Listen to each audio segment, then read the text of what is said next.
मिगी लगा दा कि जिहड़ी हुण 26 जनवरी आनी है या 15 अगस्त ਉਹਦੇ पर इस ठेकेदार की ते इंजीनियर की सरकार की बखी का मैडल पक्का है।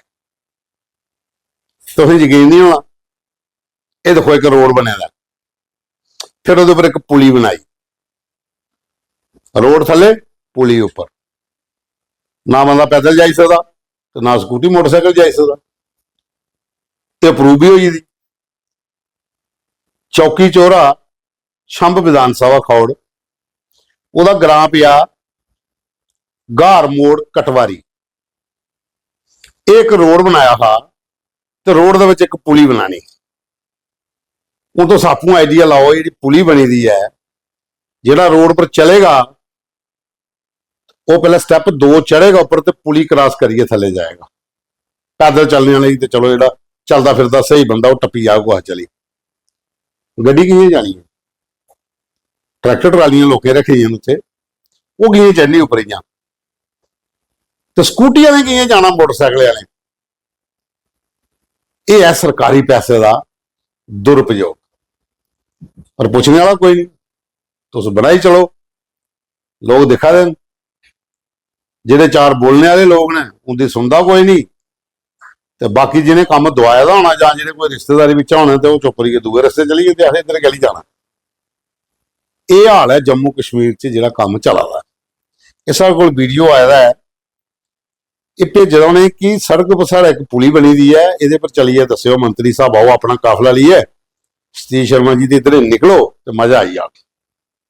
ਇਹ ਤਾਜੀ ਕੇ ਬਣੀ ਹੈ ਜੀ, ਹੁਣ ਇਹ ਵਾਲੇ ਕੰਮ ਅਗਰ ਡਿਵੈਲਪਮੈਂਟ ਦੇ ਉਹ ਆ ਦੇਣ ਫਿਰ ਰੱਬ ਘਰ ਰੱਖਿਆ जम्मू कश्मीर ਦਾ। ਚਲੋ ਅੱਗੇ ਹੁਣ ਦੂਜਾ ਵੀਡੀਓ ਦੱਸਣਿਆ ਤੁਸੀਂ, ਤੇ ਤੁਸੀਂ ਦਿਖਾ ਦਿਓ ਤਾਂ ਨਿਊਜ਼ ਨੂੰ 24 ਆਵਾਜ਼ ਤੇ ਆਉਂਗਾ ਪਵਨ ਸ਼ਰਮਾ।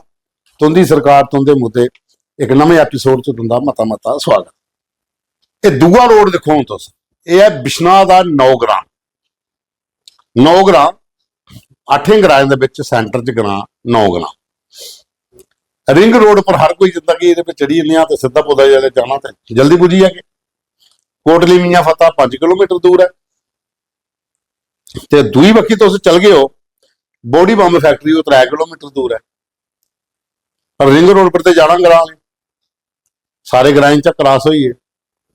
ये भी एक भाई साहब उस रोड पर जा दें, उन्हें आपू का वीडियो बनाया था, कन्नै डिटेल भी दिया तो तुम इसी के सुन लो।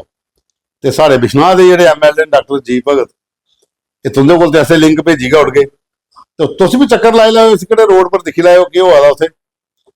क्योंकि जिन्हें पहला बनाया है MLA उसने 2 महीने बाद रोड टुटी आ, तो वो बाद कुछ नहीं बनाया। तो हूँ ये रोड है एक 9 ग्रां का, जिहदे कन्नै 8 ग्रां अगे पिछे न, ते मती सारी आबादी जिहड़ी है इस रोड का इस्तेमाल करती है। खड़े बटे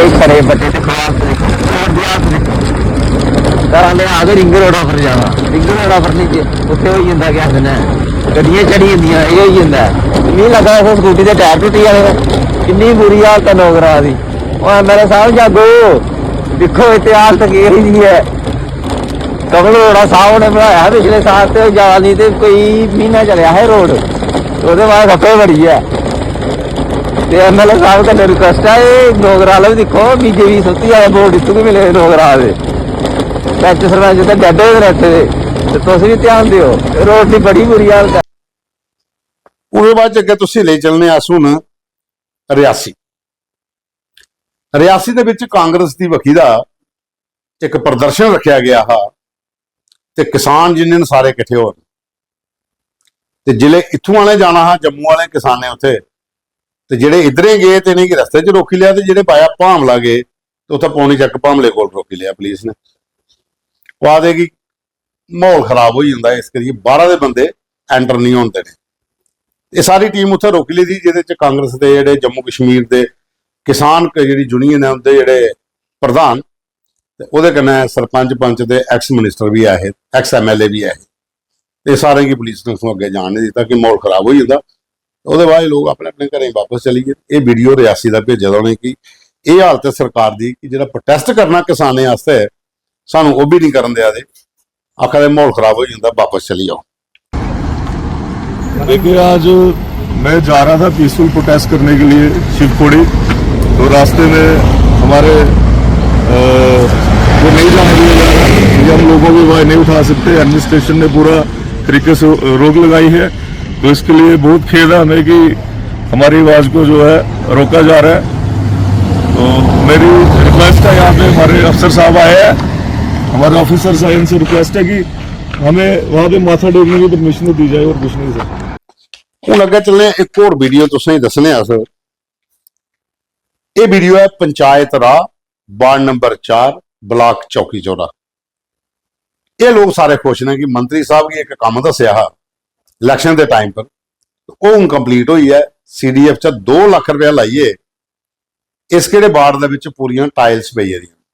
ਜਿਹੜੇ ਉੱਥੋਂ ਦੇ ਵਸਿੰਦੇ ਨੇ ਉਹ ਨੇ ਸਤੀਸ਼ ਬਰਾਲ ਔਰ ਲੰਬੜਦਾਰ ਸ਼ਾਮ ਲਾਲ, ਅਰਜੁਨ ਸ਼ਰਮਾ, ਅਸ਼ੋਕ ਕੁਮਾਰ, ਜਸ਼ਪਾਲ, ਇਹਨੇ ਸਾਰੇ ਮੰਤਰੀ ਸਾਹਿਬ ਦਾ ਥੈਂਕਸ ਕੀਤਾ ਦਾ ਕਿ ਇਹ ਇੱਕ ਮੁੱਦਾ ਹੈ ਸਾਡੇ ਇੱਥੇ ਕਿ ਇਹ ਪੂਰੀ ਦੀ ਪੂਰੀ ਜਿਹੜੀ ਰੋਡ ਹੈ ਇਹਦੇ ਪਰ ਟਾਇਲ ਪਾਉਣੀ ਚਾਹੀਦੀ ਹੈ। ਇਲੈਕਸ਼ਨ ਦੇ ਟਾਈਮ ਪਰ ਇਹ ਵਾਅਦਾ ਕੀਤਾ ਗਿਆ ਤੇ ਹੁਣ ਜੀ ਇਹ ਕੰਪਲੀਟ ਹੋਈ ਹੈ। ਉਹਨੇ ਮੰਤਰੀ ਦਾ ਥੈਂਕਸ ਕੀਤਾ ਦਾ। कैबिनेट मंत्री सतीश शर्मा जिंदाबाद, कैबिनेट मंत्री सतीश शर्मा जिंदाबाद, स्वर्गीय मदन लाल शर्मा जी स्वर्गीय मदन लाल शर्मा जी ਅੱਜ ਅਸੀਂ ਮੰਤਰੀ ਸਾਹਿਬ ਦਾ ਤਹਿ ਦਿਲ ਕਨੇ ਧੰਨਵਾਦ ਕਰਨੇ ਆ। ਇਲੈਕਸ਼ਨ ਟਾਈਮ ਉਹਨੇ ਸਾਡੇ ਇੱਥੇ ਰਾਹ ਪੰਚਾਇਤ ਵਿੱਚ ਵਾਰਡ ਨੰਬਰ 4 ਵਿੱਚ ਉਹ ਆਏ ਹੈ। ਉਹਨੇ ਅਰਜੁਨ ਹੁੰਦੇ ਕਨੇ ਵਾਅਦਾ ਕੀਤਾ ਹੈ ਕਿ ਇੱਕ ਭਾਈ ਤੁਸੀਂ ਕਿਹਦੀ ਜ਼ਰੂਰਤ ਹੈ। ਇਹ ਅਰਜੁਨ ਹੋਰੇ ਉਹਨੇ ਬੋਲਿਆ ਕਿ ਮੰਤਰੀ ਸਾਹਿਬ ਆਸੇਗੀ ਗਲੀ ਚਾਹੀਦੀ ਹੈ। ਅੱਜ ਸਾਡੀ ਗਲੀ ਮੰਤਰੀ ਸਾਹਿਬ ਹੋਰੇ ਪਰਸਨਲ ਆਪਣੇ CDF ਤੋਂ ਸਾਨੂੰ 2 ਲੱਖ ਰੁਪਏ ਦਿੱਤਾ। 2 ਲੱਖ ਰੁਪਏ ਦੀ ਇਹ ਗਲੀ ਤਿਆਰ ਹੋਈ है। अस तय दिल करना साड़ी सारी आवाम मंत्री साहब उनका धन्यवाद करती है। अच्छे काम आ रहे हैं, मैं उनका धन्यवाद करता हूँ और ऐसे ही काम करते रहे। ਉਹਦੇ ਬਾਅਦ ਚ ਇੱਕ ਵੀਡੀਓ ਦੇਖੋ ਤੂਤੇ ਦੀ ਖੂਹੀ ਪਾਉਂਦੀ ਨਗਰੋਟਾ ਬਲਾਕ 'ਚ। ਇਹ ਸਾਨੂੰ ਬਿਹਾਰੀ ਲਾਲ ਹੋਰੇ ਵੀਡੀਓ ਭੇਜੇ ਦਾ ਇੱਥੋਂ ਦਾ ਕਿ ਤੂਤੇ ਦੀ ਖੂਹੀ ਦਾ ਪੰਘਾਲ ਜਾਣਾ ਤੇ ਪੰਚਾਇਤ ਪਈ ਖੰਨਾ ਕਰਗਾਲ ਚਰਗਾਲ। ਇਹ ਰੋਡ ਦੀ ਹਾਲਤ ਬੜੀ ਜ਼ਿਆਦਾ ਖਸਤਾ ਹੋਈ ਦੀ। ਪਹਿਲਾਂ ਇਹ ਨਗਰੋਟਾ ਵਿਧਾਨ ਸਭਾ ਚ ਹੁੰਦਾ ਅੱਜ ਕੱਲ੍ਹ ਇਹ ਜੰਮੂ ਈਸਟ ਵਿਧਾਨ ਸਭਾ ਚ ਹੈ ਤੇ ਵਿਧਾਇਕ ਨੇ ਜੁੱਧਵੀਰ ਸੇਠੀ ਹੋਰ ਉਹ ਆਖਦੇ ਕਿ ਵਿਧਾਇਕ ਸਾਹਿਬ ਇਲੈਕਸ਼ਨ ਦੇ ਬਾਅਦ ਇੱਧਰ ਆਏ ਨਹੀਂ ਹੈ। ਇਹ ਰੋਡ ਪੂਰਾ ਜਿਹੜਾ ਖਰਾਬ ਹੋਇਆ ਦਾ, ਕੋਸਾ ਬੱਖੀ ਵੀ ਰਸਤਾ ਨਹੀਂ ਹੈ। ਵੀਡੀਓ ਤੁਸੀਂ ਦੇਖ ਸਕਦੇ ਹੋ, ਕਹਿੰਨਾ ਚਲਾ ਦਾ ਪੂਰੇ ਦਾ ਪੂਰਾ ਰੋਡ ਖਰਾਬ ਹੋਇਆ ਦਾ। ਸਿਲਟ ਜੰਮੀ ਦੀ ਹੈ, ਪਾਣੀ ਖੜੋਤੇ ਦਾ, ਗੱਡੀ ਦੀ ਆਵਾਜਾਈ ਚ ਮਤੀ ਸਾਰੀ ਦਿੱਕਤ ਹੈ। ਇਹਦੇ ਲੋਕਾਂ ਦੀ ਅਪੀਲ ਹੈ ਕਿ ਇੱਕ ਵਾਰੀ ਵਿਧਾਇਕ ਸਾਹਿਬ ਚੱਕਰ ਲਾਉਣ ਤੇ ਇਸ ਕਿਹੜੇ ਰੋਡ ਦਾ ਵੀ ਕਾਇਆ ਕਲਪ ਕਰਨ, ਕਿਉਂਕਿ ਇਲੈਕਸ਼ਨ ਹੋਏ ਵੀ ਹੁਣ ਪੌਣੇ 2 ਸਾਲ ਹੋਣ ਲੱਗੇ ਨੇ। ਇਸ ਰੋਡ ਦਾ ਕੋਈ ਬਾਲੀਵਾਰ ਸਹੀ ਥੋੜੀ ਬਣਿਆ ਨਹੀਂ ਹੈ। ਉਹਦੇ ਬਾਅਦ ਜੰਮੂ ਕਸ਼ਮੀਰ ਸੰਤ ਸਮਾਜ ਤੇ ਵਿਸ਼ਵ ਹਿੰਦੂ ਪਰਿਸ਼ਦ ਦਾ ਇੱਕ ਡੈਲੀਗੇਸ਼ਨ ਜਿਹੜਾ ਹੈ ਉਹ ਡਿਵਕਾਮ ਜੰਮੂ ਵੀ ਮਿਲਿਆ ਹੈ ਔਰ ਉਹਨੇ ਆਖਿਆ ਕਿ ਹੀਰਾਨਗਰ ਦੇ ਵਿੱਚ ਜਿਹੜੇ ਸੰਤ ਸਮਾਜ ਦੀ ਬੱਕੀ ਦਾ ਕਾਰਜ ਚਲਾਏ ਦਿਨ ਉਹਦੀ ਆਣੀ ਹੈ ਉਹ ਨਿਗਰਾਨੀ ਕਰਨ ਦੇਖਣ ਕਿਵੇਂ ਕੰਮ ਉਹਦਾ। ਦੂਆ ਨਸ਼ਾ ਮੁਕਤੀ ਅਭਿਆਨ ਦੇ ਵਿੱਚ ਜਿਹੜੀ LG ਸਾਹਿਬ ਨੇ ਮੁਹਿੰਮ ਸ਼ੁਰੂ ਕੀਤੀ ਦੀ ਹੈ ਉਹਦੇ ਚ ਸਾਰਾ ਸੰਤ ਸਮਾਜ ਵੀ ਇਕੱਠਾ ਹੋਈਆ ਕੰਮ ਕਰਾਦਾ। ਉਹ ਚਾਹੁੰਦੇ ਨੇ ਕਿ ਜਿੰਨੇ ਵੀ ਲੋਕ ਹਨ ਇਸ ਕਿਹੜੇ ਏਰੀਏ ਚ ਉਹ ਡਿਵਕਾਮ ਸਾਮ ਕਰਨੇ ਹੁੰਦੇ ਚੱਲਣ ਤੇ ਇਸ ਰੈਲੀ ਕੀ ਇਸ ਨਸ਼ਾ ਮੁਕਤੀ ਅਭਿਆਨ ਕੀ ਹੋਰ ਜ਼ਿਆਦਾ ਮਜ਼ਬੂਤ ਕੀਤਾ ਜਾ। ਇਹਦੇ ਚ ਹੀਰਾਨਗਰ ਜਿਹੜੇ ਮੰਦਰ ਨੇ ਉੱਥੋਂ ਦੇ ਜਿਹੜੇ ਮਹੰਤ ਨੇ ਸ਼੍ਰੀ ਕ੍ਰਿਸ਼ਨਾ ਆਨੰਦ ਜੀ ਮਹਾਰਾਜ, ਮਹੰਤ ਰਜੇਸ਼ ਬਿਟੂਰ, BHP ਦੇ ਰਜੇਸ਼ ਗੁਪਤਾ, ਸੰਜੇ ਗਿਰੀ ਜੀ, ਭਾਰਤੀ ਸ਼ਰਮਾ, ਇਹ ਸਾਰਾ ਜਿਹੜਾ ਡੈਲੀਗੇਸ਼ਨ ਹਾਂ ਇਹ ਡਿਵਕਾਮ ਜੰਮੂ ਕੀ ਮਿਲਿਆ ਔਰ ਉਹਦੇ ਬਾਅਦ ਚ ਹੀਰਾਨਗਰ ਉਹਨੇ ਕੀ ਮੰਤਰਿਤ ਕੀਤਾ ਕਿ ਆਣੀ ਹੈ ਸੰਤ ਸਮਾਜ ਨਿਆਸ ਦਾ ਜਿਹੜਾ ਕੰਮ ਚੱਲਦਾ ਉਹਦੀ ਉਹ ਧਿਆਨ ਦੇਣ ਦਿਖਣ ਆਣੀ ਹੈ ਕਿ ਕਿਹੜੇ ਹਿਸਾਬ ਦਾ ਕੰਮ ਉੱਥੇ ਚੱਲਦਾ। ਉਹਦੇ ਬਾਅਦ ਜੇ ਫੋਟੋ ਦੇਖੋ ਤੁਸੀਂ ਫੋਟੋ ਅਖਨੂਰ ਦੇ ਕਾਂਗਰਸ ਦੇ ਯੁਵਾ ਨੇਤਾ ਨੇ ਰੋਹਿਤ ਕੁਮਾਰ ਔਰ ਤੇ ਉਹਦੇ ਕਹਿੰਦੇ ਮਤੇ ਸਾਰੇ ਲੋਕਾਂ ਦਾ ਡੈਲੀਗੇਸ਼ਨ ਜਿਹੜਾ ਅਖਨੂਰ ਜਿਹੜੇ ਐਗਜ਼ੀਕਿਊਟਿਵ ਇੰਜੀਨੀਅਰ ਨੇ ਫਲੱਡ ਐਂਡ ਕੰਟਰੋਲ ਦੇ ਉਹਦੇ ਕਹਿੰਦੇ ਮਿਲਣ ਕਿ ਦਰਿਆ ਚਨਾਹ ਦਾ ਜਿਹੜੇ ਦੋਨੇ ਸਾਈਡਾਂ ਭਰਾ ਫਲੱਡ ਦੇ ਕਾਰਨ ਜਿਹੜਾ ਡੰਗੇ ਬਈਏ ਦੇ ਉਹਨੇ ਕੀ ਜਲਦੀ ਤਿਆਰ ਕੀਤਾ ਜਾ, ਕਿਉਂਕਿ ਅਗਰ ਬਰਸਾਤ ਸ਼ੁਰੂ ਹੁੰਦੀ ਹੈ ਤੇ ਪਾਣੀ ਫਿਰ ਚਨਾਹ ਦਾ ਜਿਹੜਾ ਇਹ ਲੋਕਾਂ ਦੇ ਖੇਤਰਾਂ 'ਚ ਜਾਣਾ। ਦਰਿਆ ਦੇ ਸੱਜੀ ਬੱਖੀ ਵੀ ਤੇ ਖੱਬੀ ਬੱਖੀ ਵੀ ਮਤਾ ਸਾਰਾ ਇਲਾਕਾ ਜਿਹੜਾ ਉਹ ਰੁੜੀ ਇਹਦਾ। ਇਹ ਡੈਲੀਗੇਸ਼ਨ ਜਿਹੜਾ ਹੈ ਦੀਪਕ ਸਿੰਘ ਜਿਹੜੇ ਉੱਥੋਂ ਦੇ ਦੀਪਕ ਸਿੰਘ ਕਾਕਾ ਜਿਹੜੇ ਲੀਡਰ ਨੇ ਲੋਕਲ, ਬਰਵਾਲ, ਦਰਸ਼ਨ ਲਾਲ, ਉਹਦੇ ਬਾਅਦ ਚ ਕ੍ਰਿਸ਼ਨ ਲਾਲ, ਸੁਰਿੰਦਰ ਸਿੰਘ, ਰਸ਼ਪਾਲ ਚੰਦ, ਸ਼ਮੀ ਸਿੰਘ, ਅਸ਼ਵਨੀ ਕੁਮਾਰ, ਅਜੀਤ ਸਿੰਘ ਤੇ ਗੁਲਸ਼ਨ ਕੁਮਾਰ, ਇਹ ਸਾਰੇ ਲੋਕ ਜਿਹੜੇ ਨੇ ਅਧਿਕਾਰੀ ਕਨੇ ਮਿਲੇ ਨੇ ਔਰ ਉਹਨੇ ਕੀ ਦੱਸਿਆ ਹੈ ਫਲੱਡ ਇਰੀਗੇਸ਼ਨ ਵਾਲੇ ਕਿ ਭਾਈ ਤੁਸੀਂ ਕਿਹੜਾ ਕੰਮ ਜਿਹੜਾ ਇਹ ਟਾਈਮਲੀ ਕਰਾਈ ਲਓ, ਅਗਰ ਨਹੀਂ ਹੁੰਦਾ ਤੇ ਫਿਰ ਇਹਦਾ ਵੱਡੇ ਲੈਵਲ ਦੇ ਵਿੱਚ ਪ੍ਰਦਰਸ਼ਨ ਜਿਹੜਾ ਹੈ ਖਨੂਰ ਦੇ ਵਿੱਚ ਕੀਤਾ ਜਾ। ਹਾਲਾਂਕਿ ਅਧਿਕਾਰੀ ਨੇ ਬੋਲਿਆ ਕਿ ਅਜੇ ਤੋਂ ਵਿਭਾਗ ਕੋਲ ਫੰਡ ਨਹੀਂ ਆਏ ਤੇ ਇਹ ਜਿਹੜੇ ਡੰਗੇ ਵਾਲਾ ਕੰਮ ਹੈ ਜਿਹੜਾ ਬੰਨੇ ਦਾ ਕਰੇਟ ਪਾਣੇ ਦਾ ਦਰਿਆ 'ਚ ਇਹ ਅਜੇ ਪੈਂਡਿੰਗ ਹੈ। ਜਿਹੜਾ ਪੈਸਾ ਆਂਦਾ ਉਹਦੇ ਬਾਅਦ 'ਚ ਇਸ ਕੰਮ ਕੀ ਪੂਰਾ ਕੀਤਾ ਜਾ। ਲੇਕਿਨ 2-3 ਮਹੀਨੇ ਬਾਅਦ ਜਦੋਂ ਬਰਸਾਤ ਸ਼ੁਰੂ ਹੋ ਜਾਣੀ ਹੈ, ਪਾਣੀ ਫਿਰ ਚੜੀ ਜਾਣਾ, ਤੇ ਜਿੱਥੇ ਤੱਕ ਕ੍ਰੇਟ ਰੁੜੇ ਦਿਨ ਜਾਂ ਨਾਲੇ ਜਿਹੜੇ ਬਣੀ ਜਾਂਦੇ ਨੇ ਗਲੇ ਦਰਿਆ ਦੇ, ਉਹਦੇ 'ਚ ਫਿਰ ਪਾਣੀ ਕਰਾਇਆ ਦਾ ਜਾਣਾ ਤੇ ਜ਼ਮੀਨਾਂ ਵੀ ਰੋਣੀਆਂ ਤੇ ਲੋਕਾਂ ਦੇ ਘਰੇ ਵੀ ਪਾਣੀ ਵੜਨਾ। ਲੇਕਿਨ ਅਗਸਤ ਮਹੀਨੇ ਵਾਲੀ ਹੈ, ਅਜੇ ਥੋੜੀ ਫਲੱਡ ਕੰਟਰੋਲ ਵਿਭਾਗ ਨੇ ਕੁਛ ਨਹੀਂ ਕੀਤਾ। ਇਹ ਥੋੜੀ ਉੱਥੇ ਸਾਰੇ ਬੱਕੀਏ ਦੋਨੇ ਬੱਕੀਆਂ ਦੇ ਡੰਗੇ ਜਿਹੜੇ ਰੁੜੇ ਦੇ ਐਜ਼ ਅ ਟੂਬਲ ਇਹ ਪੇ ਦੇਣ, ਔਰ ਪਾਣੀ ਅਗਰ ਥੋੜਾ ਬਰਖਾ ਦਾ ਜ਼ਿਆਦਾ ਆ ਜਾਂਦਾ ਅਜੇ ਵੀ ਪਾਣੀ ਚਲਾਦਾ, ਤੇ ਜਦੋਂ ਬਰਸਾਤ 'ਚ ਦਰਿਆ ਚੜਿਆ ਤੇ ਫਿਰ ਮਾਤਾ ਸਾਰਾ ਨੁਕਸਾਨ ਜ਼ਮੀਨੇ ਦਾ ਵੀ ਹੋਣਾ ਤੇ ਪਿੰਡਾਂ 'ਚ ਲੋਕਾਂ ਦੇ ਘਰੇ ਵੀ ਪਾਣੀ ਪੁੱਜਣਾ। ਉਹਦੇ ਬਾਅਦ 'ਚ ਇੱਕ ਫੋਟੋ ਹੋਰ ਦੇਖੋ ਤੁਸੀਂ, ਇਹ ਜਿਹੜਾ ਡਿਸਟ੍ਰਿਕਟ ਕਪੈਕਸ ਬਜਟ ਹੈ ਉਹਦੇ ਤਹਿਤ ਵਾਰਸ਼ਿਕ ਜਿਹੜੀ ਕਾਰਜ ਯੋਜਨਾ ਉਹਦੀ ਇੱਕ ਬੈਠਕ ਜਿਹੜੀ ਹੈ ਇਹ ਗ੍ਰਾਮ ਸਭਾ ਜਿਹੜੀ ਬਣਾਈ ਗਈ ਹੈ, ਗ੍ਰਾਮ ਸਭਾ ਨੇ ਕੀਤੀ ਹੈ ਸਲਿਓਟ ਦੇ ਵਿੱਚ ਪੰਚਾਇਤ ਘਰ 'ਚ, ਔਰ ਉੱਥੇ ਜਿੰਨੇ ਵੀ ਲੋਕ ਕੰਸਰਨਿੰਗ ਡਿਪਾਰਟਮੈਂਟ ਦੇ ਨੇ ਉਹ ਕਿੰਨਾ ਇਕੱਠੇ ਹੋਏ ਨੇ, ਤੇ ਜਿਹੜੀ BLO ਪੂਨਮ ਸ਼ਰਮਾ ਤੇ ਬਾਕੀ ਜਿਹੜੇ ਪੰਚ ਸਰਪੰਚ ਨੇ ਉਹਨੇ ਬੈਠੀ ਹੈ ਇਸ ਪੂਰਾ ਜਿਹੜਾ ਕਪੈਕਸ ਬਜਟ ਦਾ ਕਿਹੜੇ ਇਲਾਕੇ 'ਚ ਪੈਸੇ ਖਰਚੇ ਨੇ ਉਹਦੇ ਬਾਰੇ 'ਚ ਡਿਸਕਸ ਕੀਤਾ ਗਿਆ।